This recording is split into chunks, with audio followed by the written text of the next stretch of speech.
अस्सलाम वालेकुम नाज़रीन, सिंध ऑनलाइन टीवी में भलीकार आवां इमरान मलिक शामिल कयूं था हिन वक्त जूं ख़बरूं।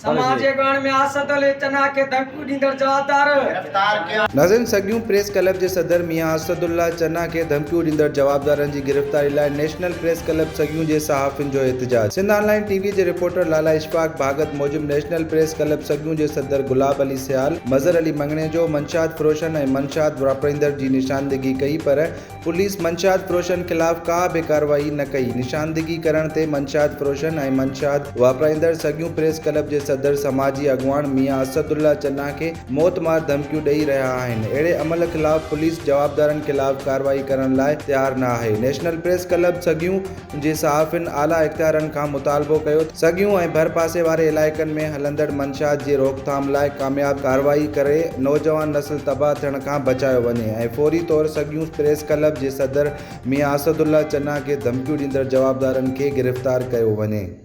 वधीक ख़बरुनि ऐं अपडेट्स जे लाइ ॾिसंदा रहो सिंध ऑनलाइन टीवी।